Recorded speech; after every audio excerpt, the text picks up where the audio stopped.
The Nerd Academy podcast is released weekly at 12 p.m. Eastern Standard Time, available on our website at www.thenerdacademypodcast.com and wherever you listen to podcasts. You can find the Nerd Academy podcast on Facebook, Twitter, Instagram, and YouTube. You can also help support the show by going to patreon.com/The Nerd Academy podcast, where every donation allows us to bring you more exciting content every week.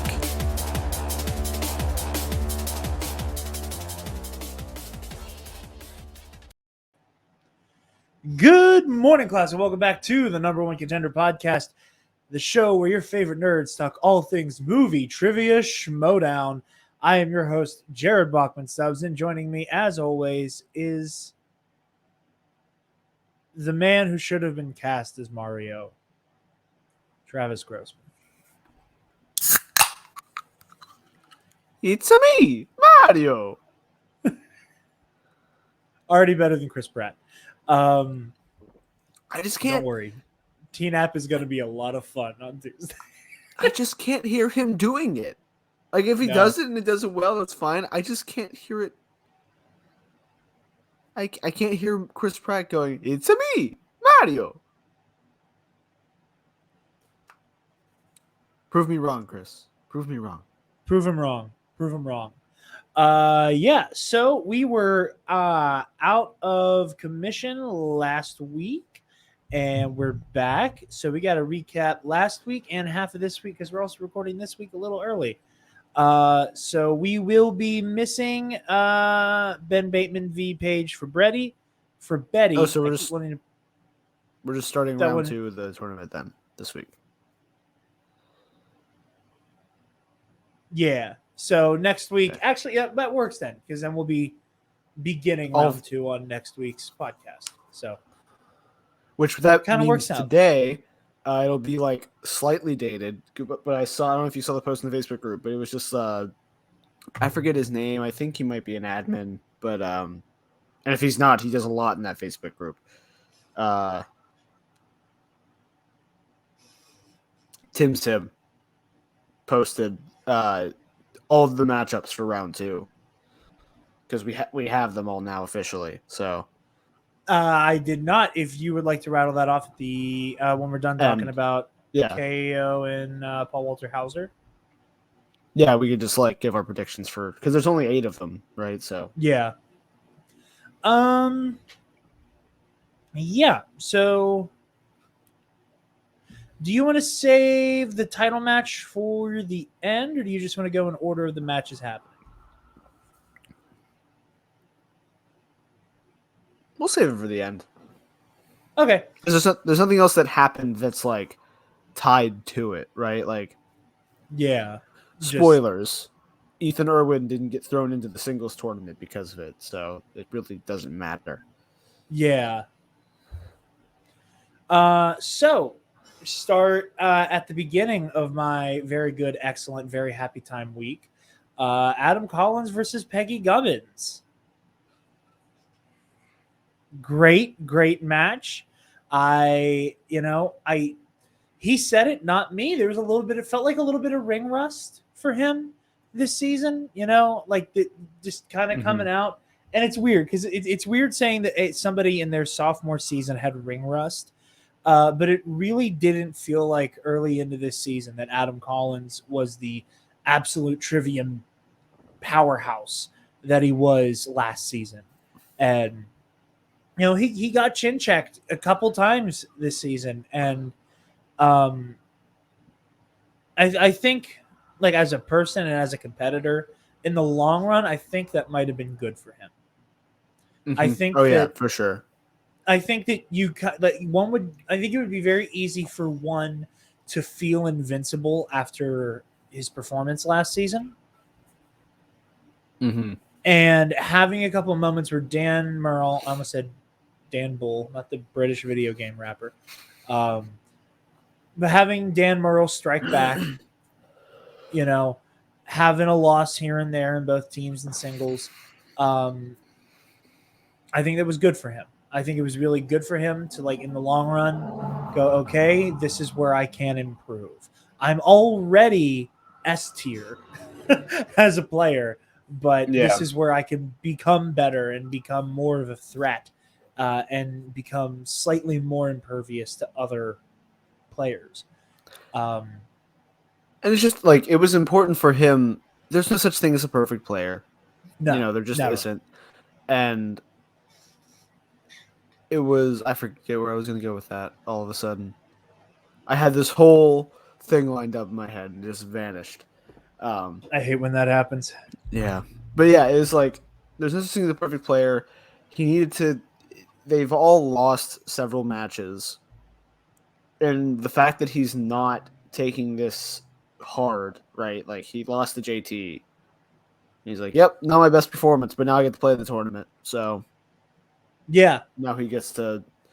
It's a shame he's gonna lose this week though, or his next match, but that's fine. No, who's he playing? Meyer. Oh, man, I'm sorry. Your boy's going to be out in round 2. Nope. It's his turn, damn it. He can take a seat. This is we are back like last season. It is go time. It is tournament season, and corruption is about to run a train on everybody. But yeah, no, I think he had a really good performance. It was fun to watch him. It was kind of nice. You could tell by the end of the match he really felt like he got his swagger back, and that felt nice to me. Also, Peggy had a good performance. Those are one of those situations where you're really punching up a mountain. I feel bad for anybody. This is almost kind of coming back to what happened with Jess Schloth a couple weeks ago, where it's like you're really new to this, and granted, so is Collins in the grand scheme of things. But also, when you Collins end up has with just those, played more matches, right? Like his record was already higher. Like he's played more games because he won the tournament, so he has the experience. He has an experience in a title shot.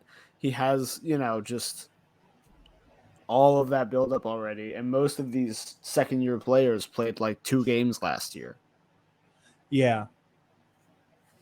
So, I mean, that's a good point. Like for somebody who this is their rookie season, like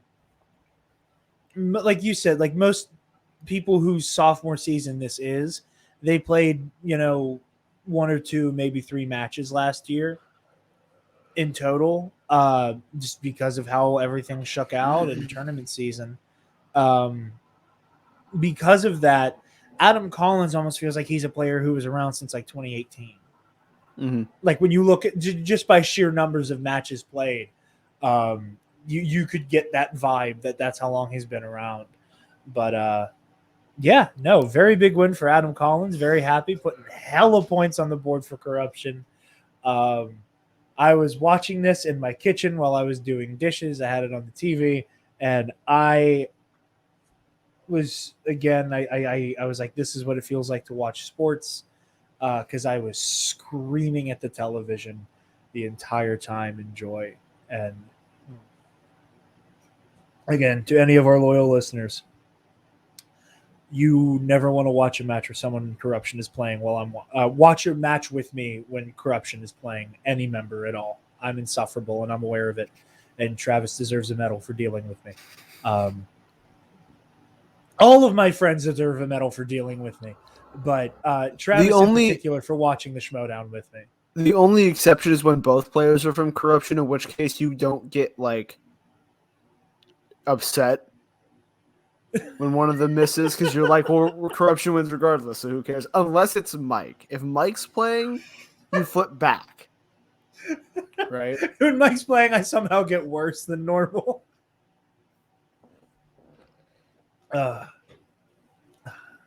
Mikey 3 belts. I mean, that can't happen this season, but it will next season. Mikey 3 belts. Next season, Mikey 3 belts is happening. Theoretically could happen next season. You were right. Because he's going to end this season. I'm not going to say that. There's other corruption players who could absolutely do it. And it's already in corruption, so I'm okay. Barbarian versus Alonso Duralde. Name I love saying.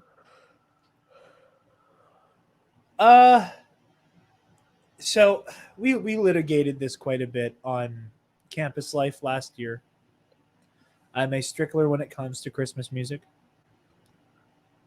So the Father Christmas vibes that Alonso Duralde had in his promo, I'm going to be honest with you guys, it almost made me jolly in September, and that is not done very often. I'm not in jolly mode yet. I won't be for some time. But that that we're already in movement, Christmas season, right? I know that we were in It's Christmas season Christmas. for you, Travis. I know that it is Christmas We already. We've been getting 1 to 3 pallets of Christmas a day. We started getting in Black Friday shippers. It's Christmas season, baby. It certainly do be. I haven't listened to any Travis, music yet. you haven't listened? Okay, that's good. I would be making fun of you virulently if you had. Only because I wasn't there for the first day. I missed the first day of Christmas. And I would have been blasting Christmas music all day if I was there. But That's fair. yeah, this was kind of what we expected, right? Yeah. Barbarians, one of the Finstock 4. I feel like there was something I wanted to talk about in this match, but I don't remember what it was.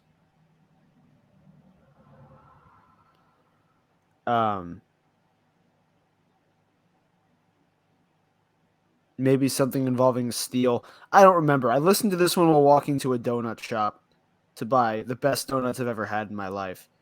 So it was very much just like on in the background. Yeah. And then, when, okay, I know who the winner is, done kind of thing. I hear that. I enjoyed it. It was fun watching the Barbarian play again. I'm happy to have him back in the saddle, as it were. Also, Alonso Duralde, if I can ever one day have that kind of texture to my beard, even half of it, die a happy man. We are kind of zooming through some of these as they are a week old and aren't quite as fresh. But Travis, Brendan Meyer versus Jacoby Bancroft. You talked about this is what it feels like to watch sports, and I shouted in my car when Jacoby missed that 5-pointer. I got very excited. Did you have a passenger in the car? No, I was by myself. That was so sad. I would have loved to have gotten some type of third-party account of you screaming that he missed his 5. I thought Brendan was done for. I thought he was done for. Because again, when it's down to the 5s, if the first person gets it, there's always this feeling to me, depending on who it is, that the second person wasn't prepared to actually answer their 5. Right? Because they know how the odds shake out, and they're like, yeah, I'm probably going to not have to answer my 5 based on how 5s go. And then they do, and they're like, oh, God, oh, no. And not that it was that shaky for Jacoby, but there was...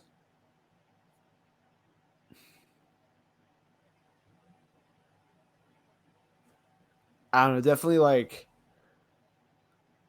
This also shows, too, that, as much as we talk about that round 2 steal, it's not everything. No. As long as you're confident in answering 5s, right? Because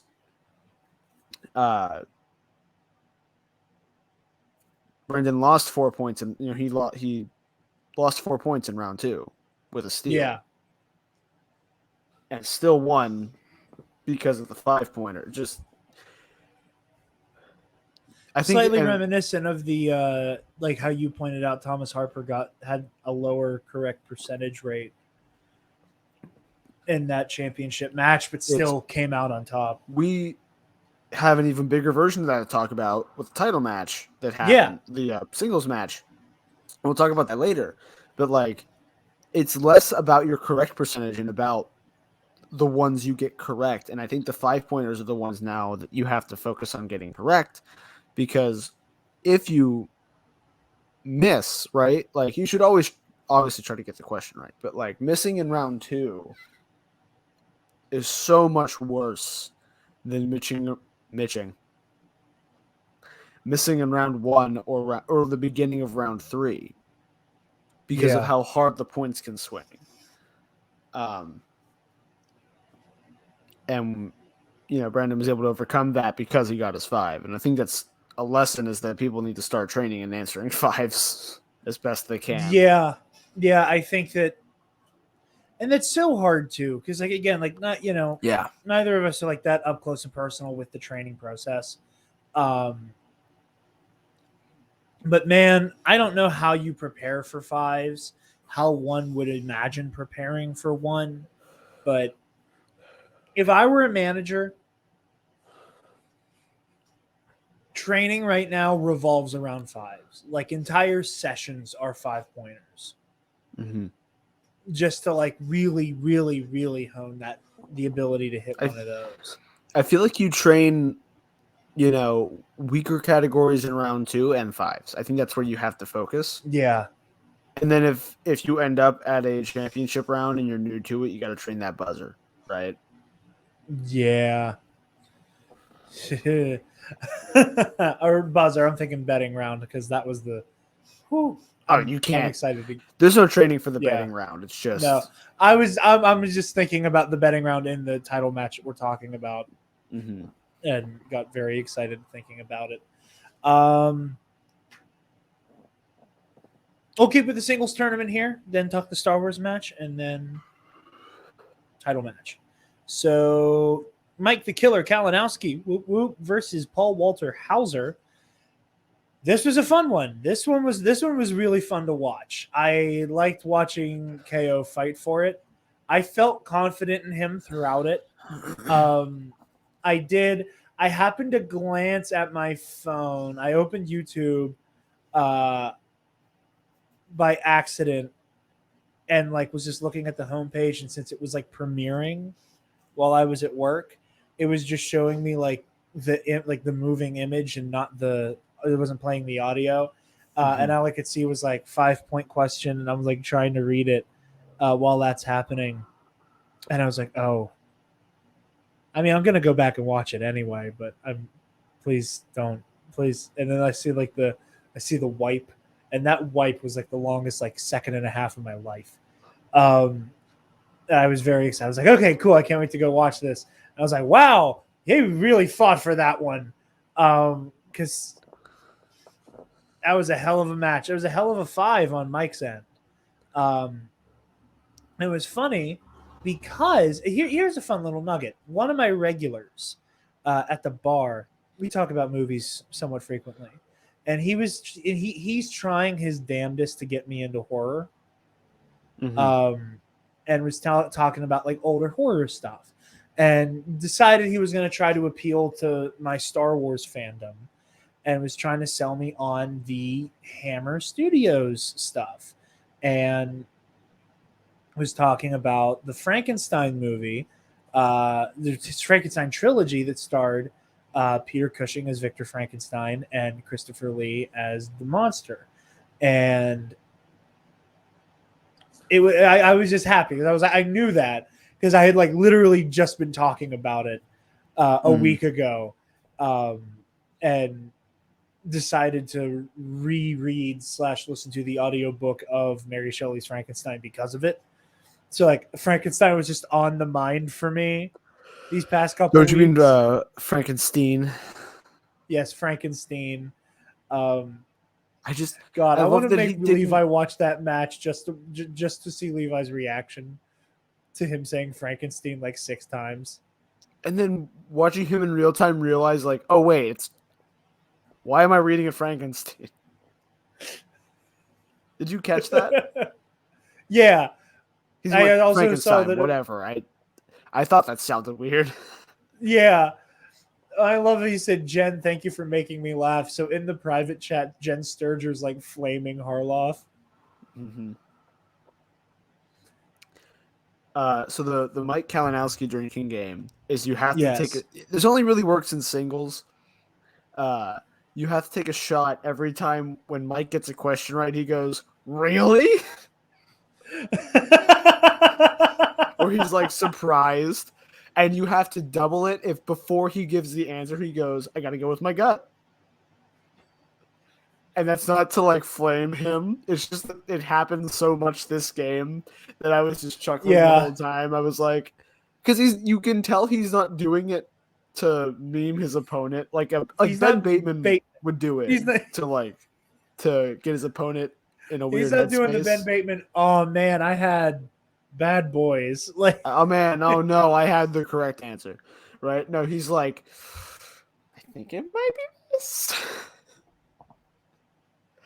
It just had me cackling the whole time. I'm happy he won, though. I'm glad he's getting his footing back in singles. It's fun to watch him play singles, you know? It's been so long. Like, literally, like, the last big singles match I can remember from him was Perry Nemiroff. Well, I was to say, like he had his season cut short by Perry last season, and before that, like the biggest like KO match in singles I can remember is Flash. Like that's like the most recent singles memory I have for him. Other than that, it's just been him and teams and him and IG. That was singles. Because remember, it was like the ambush match he had to play. Oh, Snyder. Yeah, right. Yeah. Okay.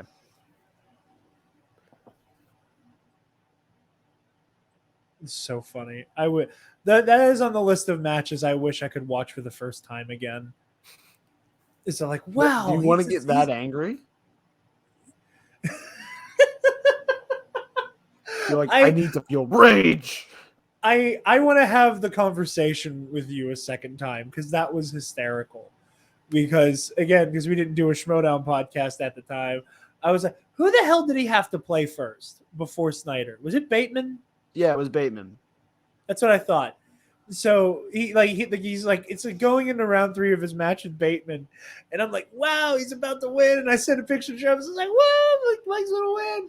And then Travis, like, I don't remember what you said, but it was something to the effect of like, you're not done yet. And I happened to look at the time on the match and realized there was another hour and a half left. And I'm like, what the hell kind of sudden death marathon happens here? No, there's a second entire match with Snyder. The good old days.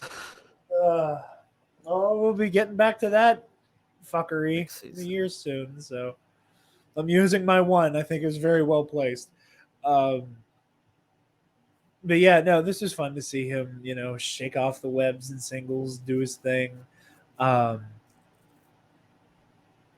I also I love the way he gets preemptively, like he'll try to like get ahead of somebody challenging him sometimes with the Paul answer. I got a chuckle out of where he was like holding up the whiteboard. He went Paul Paul.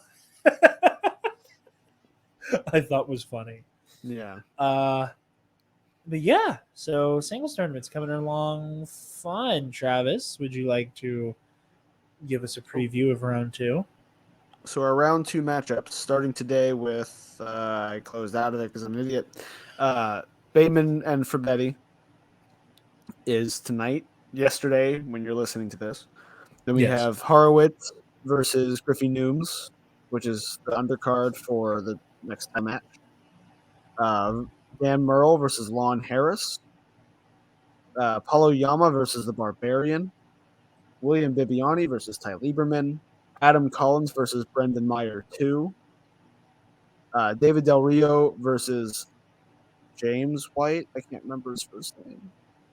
That sounds right. Okay, so White. And Mike Kalinowski versus Janine the Machine 3. Very excited for almost all, not almost, like all of them.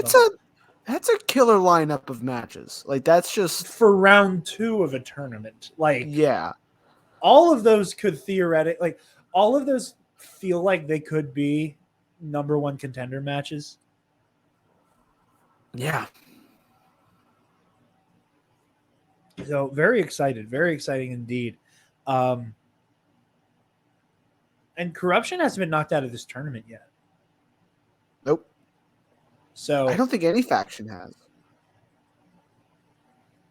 Well, I'm just saying for me, like as my very big bias, none of corruption has been knocked out, is what I'm saying. So that makes me very happy. I do think they are on the warpath to kind of capitalize on the point format for the faction war. And, for better or worse, I think there's a real chance that we end up with a situation where quarterfinal and semifinal, or we're in the quarterfinal now, but like the semifinals and the finals end up being corruption v corruption v corruption v corruption at the end. And again, will it necessarily happen? No, there's no guarantee. There's a lot of heavy hitters the corruption has to deal with going into this. We got the kid, we got Bibbs, Janine, which like you skipped again, the easy one. We have Daniel. What? Dan Merle is still in the tournament. I meant the people like corruption's directly paired off against in this round. Oh, wow. That they have to get through. Daniel. We have Daniel still here. Which is funny because, again, speaking of me screaming at the TV, it has happened on more than one occasion if Kalinowski missed a question. I'm just, Michael! Yep. Not that I know him like that, because I don't. But I'm waiting for the day that you hear Shannon do it from the other room. Like he misses something and you just hear, Michael! Followed by Small Borks. Small Borks from Indy. This tournament. Here's what I will say. I'm really upset that Janine already has to go up against my favorite player because I wanted to see her go really far in this tournament. And I hate rooting against Janine so much, but she ends up playing my favorites every time. She's just such a great foil and great player that every time it's ooh, Janine has a big match coming up. I wonder who it. Damn. Oh. If you weren't playing against corruption, I would be rooting for you really hard. But you're going up against, my favorites. I know you don't have the. You want me to send you this? It's a screenshot. You want me to send it to you and then we can do predictions really quick? Yeah. Cool. I like that idea. Live from New York City. I am getting so confused because Connor changed his Twitter name, and it's hard for me to keep track of it. What did he? Because I'm he changed his Twitter name? Yeah, right now it's hold on, I want to make sure I have it right. It's a High Republic joke. Oh, okay. Yeah. Orla Durrani is my adoptive Star Wars mother, is his current thing. Orla is also a badass Jedi. All right, so Bateman versus for Betty. I gotta go Bateman. Yeah. Just again, established, more experience. It's the safe bet. Horowitz versus Nooms. This is one of those for me where my confidence does not go to the player that I want to win. I want Josh Horowitz. I want Josh Horowitz to win. Me too. But Griffey Nooms. Actually, you know what?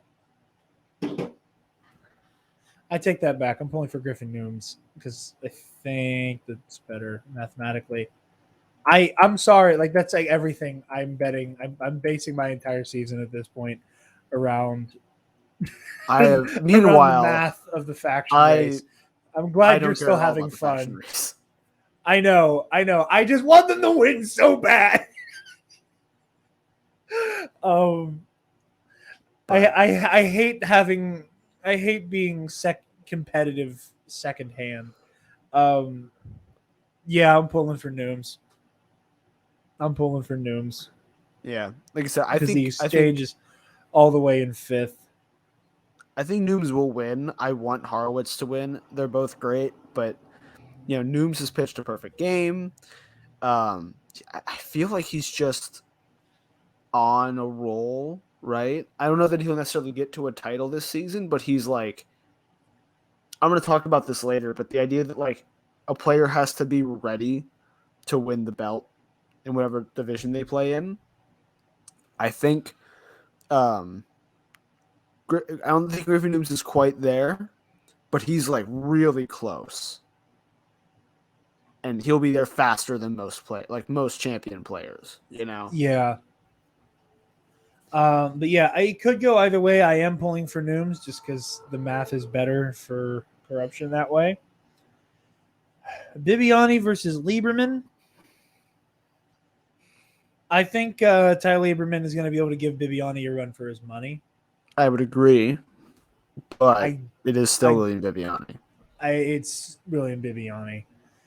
That's who I'm putting my money on. I will say if any of the Finstock 4 are able to knock out the people they're playing, knockout as a knockout of the tournament, not score a knockout on them. Yeah. If any of these cats are able to take out these people they're paired off against, legend. Like you have officially no matter what, and I feel like Gucci has already made everybody eat crow.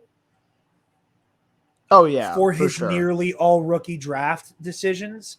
Like everybody has feasted on the crow at this point. If even one of his rookies makes it to either the quarter or to the semifinals or the finals of this tournament, it's like you bow down to Gucci. You have no other choice than to give Gucci his due. We still have their rookie team going in, which sounds terrifying because, Khan is still a great player.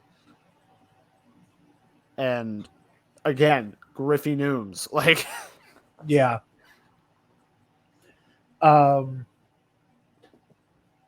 Collins versus Meyer 2. Obviously, Adam Collins takes this with zero issue at all. Nope. It's Meyer's turn. It's Brendan's turn. He's got this. I believe in him. This tournament belongs to Adam Collins. This tournament belongs to. Oh, we skipped the match, by the way. Did we? Oh, Oyama versus Barbarian. I just saw that. Yeah. This tournament belongs to Mark Ellis. He's going to come in at the end and win. But until then, it's Brendan's tournament. I'll go back one. Paulo Oyama versus the Barbarian. I'm going Oyama. Dark horse bet here, the Barbarian. I don't know if that's necessarily a dark horse bet. I think it's I think it's more unlikely, but I think that match is going to be an upset. I don't know why, but my gut's like, put money on the Barbarian. Oyama's been on a reverse upset streak recently, and that's not any fault of his. Like, he's just been getting a little unlucky in his matches. He's also played Ethan Irwin like 3 times in the last month, so that might have something to do with it. But yeah, I could see like over half the people from this bracket winning this tournament, which is insane to think about. Yeah, it speaks to the talent on display here. Did we also skip over Dan Merle, Lon Harris? I think we also skipped over Dan Merle and Lon Harris. We did. I don't know how I missed like the entire middle section of this. Well, I think for that one you went, oh, of course we're both going to say Dan Merle, but and no offense to Lon, because he's great. Lon is great. He had a great match last time. I think Lon Harris and how people are like, oh, he's a little flaky. You don't know what version of Lon you're going to get. You know, you don't know if you're going to get, movie trivia wonk Lon, or if you're going to get, well, he really is leaning into this character, isn't he, Lon? I think if Lon beats Dan Murrell, which could happen. Oh yeah, for sure. No one ever gets to criticize Lon Harris ever again. No, like absolutely. you I still never don't get to think talk you should shit on criticize him. him now. No, it's just the fact that he has the healthiest mindset of any player I've ever seen, and like a lot of other players do have this mindset, but then he lets it feed into his character. Where like you listen to him in like post-game interviews, and he says, "If I don't know a question, I don't know it." And there's no point in getting fed like upset over it or, oh, I could have gotten that if I just didn't know it. So I'm going to be laid back about it, because to get in my head about it is just going to make me worse in the rest of the match. And you listen to him do that. Merle does that. Like a lot of these, great players play with Ethan Irwin does that, There's no point. You heard it in we'll get to the Star Wars match in a minute. You heard them both do it in the Star Wars match. You can't get caught up on these answers that you just didn't know. Yeah. It's just that Lon does such a good job of feeding that into his bit that people go, oh, he's a buffoon who doesn't know anything. And I'm like, he's number one contender matched how many times in teams with Paul? Yeah. And not that like really being brought up by Paul, I agree with you completely. Not to indirectly make a reference to his other online thing that we're into. His work. His work. In fact, if I'm not mistaken, he is the one who wrote this joke. You f***ing wheel! F*** you, God! He wrote that for us. It was our gift from him. Oh, wait, no, I'm lying. He didn't write the Afghanistan episode. He wrote the infrastructure, one that came out a week later. I was wrong. I would like to think that's still a Schmodown joke. I would still like to think, like, between both John and Lon working for Some More News, I would like to think one of them was like, can you just sneak a joke in there about a wheel being evil? Thank you. Del Rio versus White. I'm going White because corruption. I'm going White because I think he had a better showing in his match, although I don't know either of these players very well. So yeah, they're both kind of fresh blood, so that's understandable. And then Kalinowski versus the Machine. Part 3, the revenge. Although it's not going to be revenge, I don't think Janine will beat him, unfortunately. Again, I hate rooting against Janine. She just ends up playing against my favorites every time.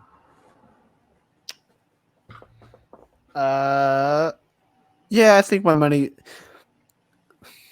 I don't know. I think this one's a lot more 50-50. I don't know. We'll see.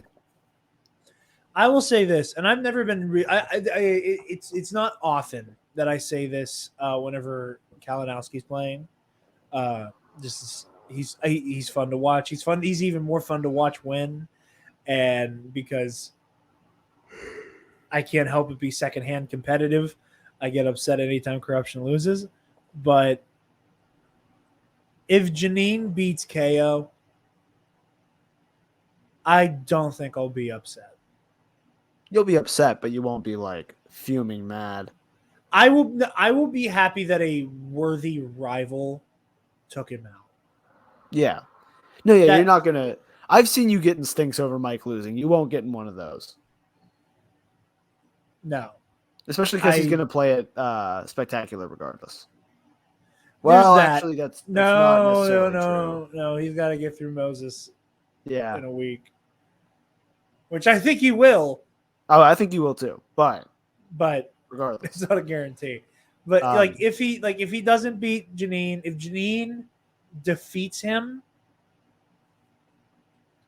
like instead of the long string of expletives that I normally lob at my TV when I see him lose, I will be applauding. I will be very happy for her. I think it would be a long time coming victory for her, and I would be very happy for Janine. That said, I still want her to lose. There is one more thing in news. I don't know if you saw it. Also in the Facebook group, Roca has requested his one last ride match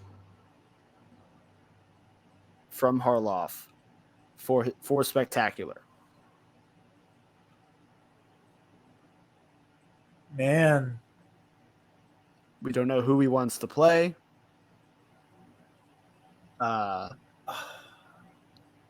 We just know that he publicly asked Christian Harloff for it.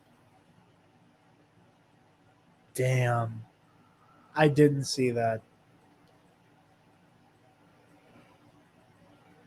I'm legitimately upset. This is the first time I'm hearing about that. Roca's got to do his own thing. He's been around for a good while.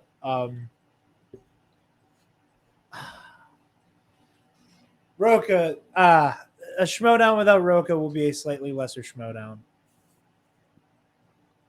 It'll still be great.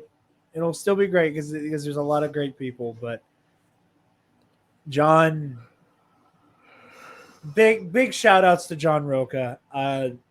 There will be Roca talk. I think in the Schmodown off season. Because I know we have been trying to figure out what the hell we'll actually do during the off season for this show. And if this truly is Roca's farewell season, we'll I think a favorite Roca moments episode would be fun. And just talking about the legacy of John the Outlaw Roca. But we'll cross that bridge when we get to it. Also, if he doesn't come out of retirement, I'm gonna cry. If a season passes and he doesn't just show up to play a match, and then the reality sets in, I'm gonna be legitimately upset because the Outlaw is one of my favorite characters. But yeah, if that is true, thank you, Outlaw. Star Wars Tournament. Ultimate Schmodown Star Wars Tournament has begun. Nikki DiMolanta versus Ross, the Arsenal Arsenault. I do not blame Andrew for having trouble with that. Thoughts on this match? It was Star Wars. It was very Star Wars. Their bonus question in round one, because they both went perfect, because of course they did. It's Star Wars. Is that thing I was talking about. They both missed it, and both of them in their talk with their manager right after was like, I had no way of knowing that. I didn't know it. And yeah, I liked Ross's this is the one scene I didn't stop, pause, and start counting. Mm-hmm. So, and that's the kind of mindset you have to have, right? There are going to be questions that you just don't know.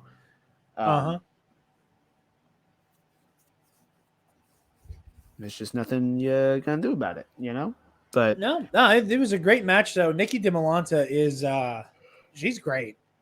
She's really good, I don't like how fast she got her 5-pointer. Yeah, it's spooky. That's some spooky devil magic. I don't like it. The dark side of the Force is a pathway to many abilities, some considered to be unnatural. Just 5-pointers. The Sith 5-pointer is now my tragedy second... of Darth DiMolanta, the 5-point hitter. The Sith 5-pointer is now my second favorite Sith power, along with the Sith Raptor call. So, hey, anybody, before you comment it, yes, I've tried to explain to him that that's just Force Scream. No, it's not. Nope. Calling it Sith Raptor call. Nope, Sith Raptor call, baby. That's what it is. But yeah, no, this is really good. I'm really excited for this tournament. I kept forgetting because oh man, Star Wars title match. I get so excited because Star Wars an actual division now, and then I'm like, oh shit, tournament season. Here's a Star Wars tournament. So yeah, I'm hyped for this. I stand by my prediction, obviously. If somehow, some way, Corruption is able to have Joseph Scrimshaw go all the way and then take the belt from Thomas Harper, you will not see me complaining. However, I stand by what I said before, that sometimes the best plot lines are the ones you can't write, that are just what happens naturally. And the utter theatricality of Damon Storming a tournament. where he has to play against people who have been a thorn in his side throughout his career. And so, or have been a part of his career up to this point, like his wife who helped to train him. Like he has to beat Molly, and then he's he's got to take out Demolanta's wife, and then take on either Kelly or Scrimshaw, or there's it's so dramatic and so almost endgameian. With we got to go through our past to save the future type thing, where he's got to go through this weird amalgamation of his Schmoedown career thus far to play against the guy who made him start studying in the first place. Mm-hmm. Beautiful. I don't want Damon to retire anytime soon, but if Alex is able to run this, and he was and with that, I can hang it up, that would be an amazing season to go out on. Be kind of awkward, though, if he's I won my belt back. Okay. Yeah, that's also true, is if he didn't stick around to defend it, to continue to defend it. But then again, Sam Levine go out on top. But title match. I got spoiled. I was at work. I was doing a Trump, and by that I mean I was on the toilet checking Twitter, and saw Andrew Demolanta tweet, congratulations to the first female singles, whatever, and I was like, yes. I was immediately disappointed that I saw the outcome, but was okay, I'm happy though. I'm really happy this is how it ended. And then watching the match, I have never been more disappointed to know the outcome of a match than this one, because the adrenaline rush and the suspense of watching this happen, not knowing who would win, I think would have been one of the most exciting matches to watch ever. Her going down by what, 2 or 3? 2, and then a bonus question, so making it 3 points at the end of round 1. Into stealing Ninja Turtles off of Ethan Irwin? Are you shitting me? On a rough question. Are you shitting me? On a rough question. It's not me trying to defend, anything. Just he was confused about the question that was asked, and I think that threw him off.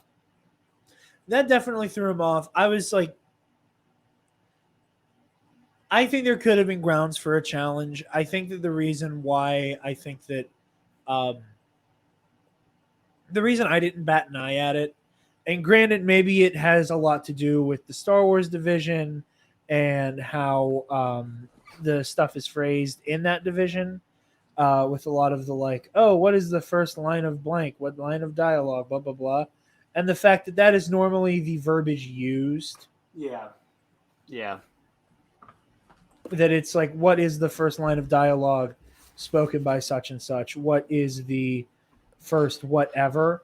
And I'm not saying anything happened unfairly or it should have been this way and he should have challenged. And I mean, he probably could have. I don't know that he would. I don't think it would have gotten upheld, but yeah, because you're right. That's what I was just thinking too. Was that usually the verbiage for if you want a first line, it's what is the first line? The Ninja Turtles. Also, I think because it was all of them, because it wasn't what is Michelangelo's first line. And I don't remember. I don't think I've ever seen that movie.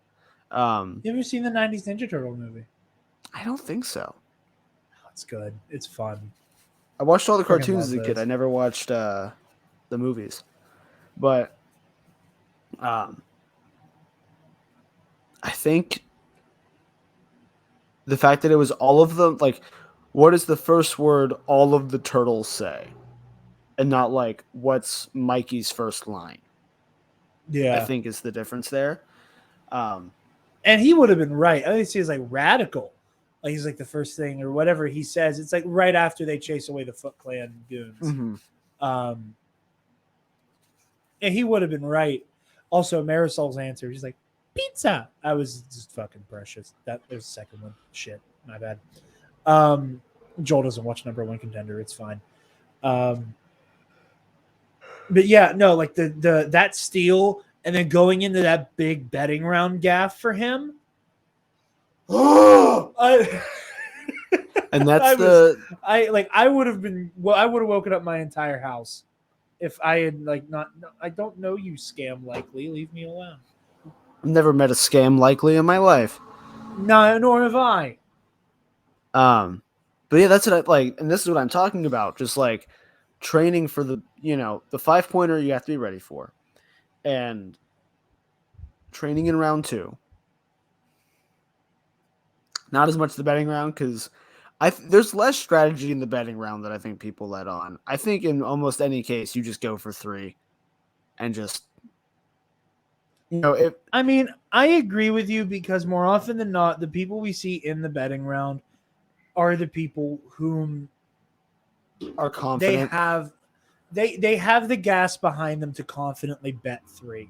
A lot of the time, you end up in situations like this, or hell, whenever Kalinowski played Cushing in San Diego, 2-3 years ago.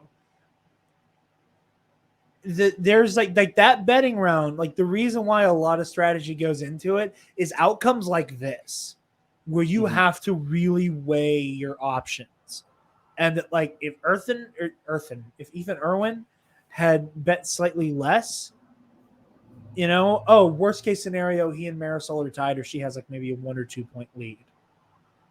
Well, she was already up by 1. No, she was down by 1 going into the betting round because he was up by 3. But then so she picked up an extra 2 points. The lead is cut to 1. He bets 3, loses 3. She bets 3, wins 3. Yeah, you're right.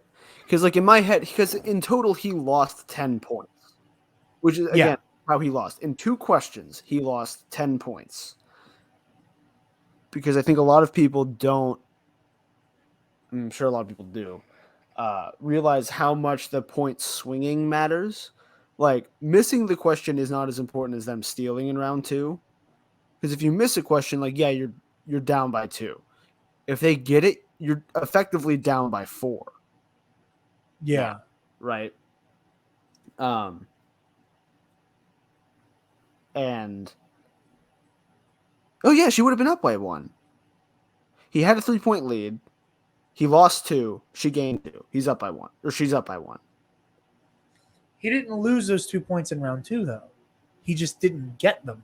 So, in my head, I think I've talked about this on the show.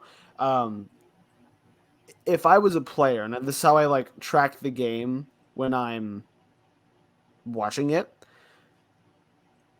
If Irwin has 9 points going into round 2, virtually in my head, he's at what would that be? 17. He's at 17 already. And when he misses questions, that decreases. In my head. That's how I track it. Because there's like a max, like I can have this many points. My score is effectively this. So when Marisol finishes her round 2, if I'm Ethan Irwin, I'm still in the lead in my head. Even though she got, she got a perfect round 2. She was at 15. She technically, right? 15, 14, whatever. Technically was in the lead. But I haven't had those questions yet. And as far as I'm concerned, I've hit every one of them. I'm at 17. I'm in the lead. Yeah, she would have been at 14. But that's what I mean. He missed that question. He's only at 15. She took the points. She's at 16.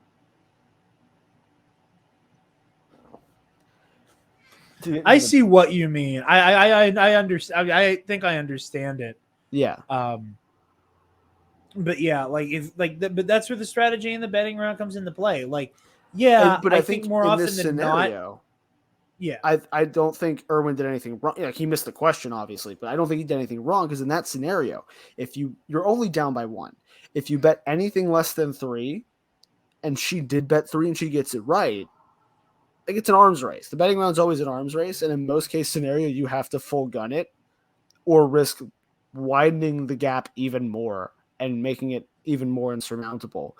He did that a little too much by accident, but because I looked to Kalinowski and Chandru, right? Chandru, part of going into the speed round that really set him back was that he only bet 2 in the betting round. And then they got a lob, right, of a question. And so going into the speed round, he was like, oh, crap. I lost myself a point because I wasn't confident. Like, I should have gone full blast in the betting round. But yeah, that's just like one of those unfortunate. Like, Ethan Irwin missed a total of, I think, 2 questions that entire match. They just happened to net him 10 points behind afterwards, you know? Yeah.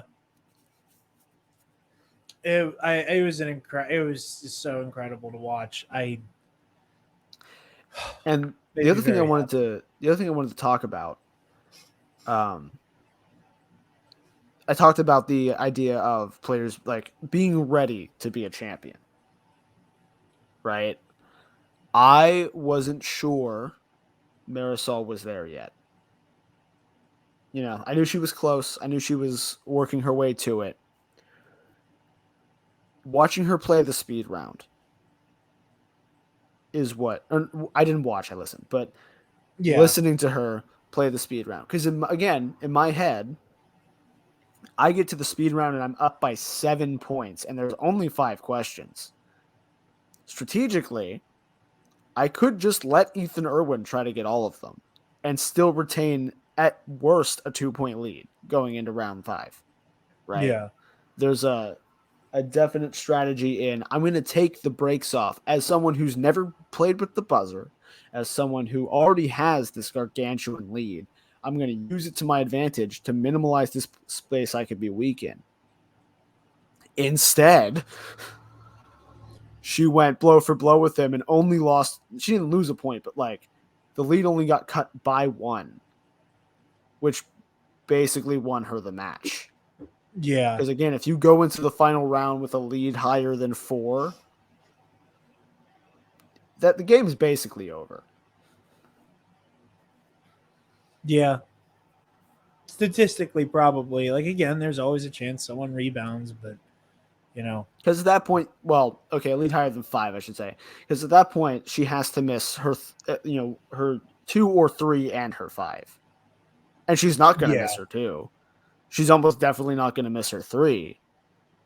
You got to pray that she bungles the 5.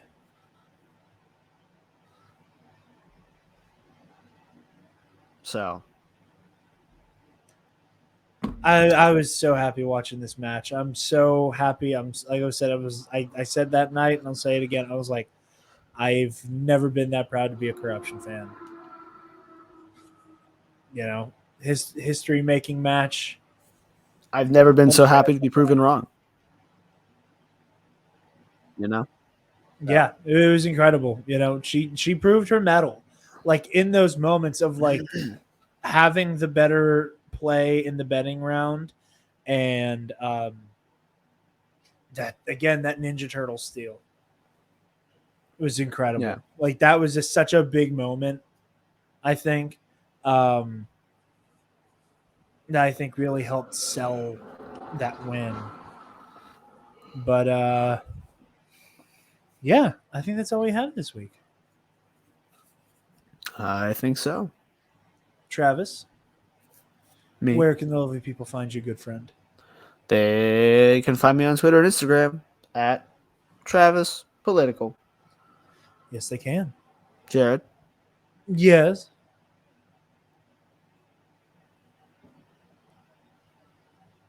Where? Not. I don't like this.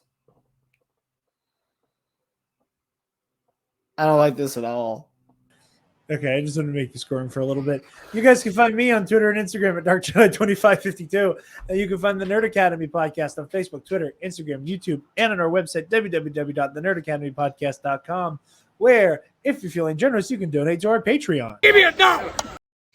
Speaking of our patrons, thank you to our $10 alumnus, Case and Brion, the Waffle Wizard, Delta 9, Zach and House, Michael Armburst, and excuse me, ladies and gentlemen, but we're having technical difficulties, and we'll be back to your regular scheduled programming in a minute.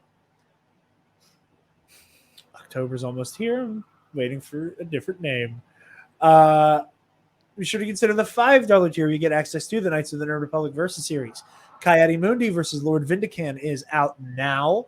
By the time, well, it's out now as we're recording this, so it'll definitely be out by the time you listen to it. I would be concerned if it stopped being out.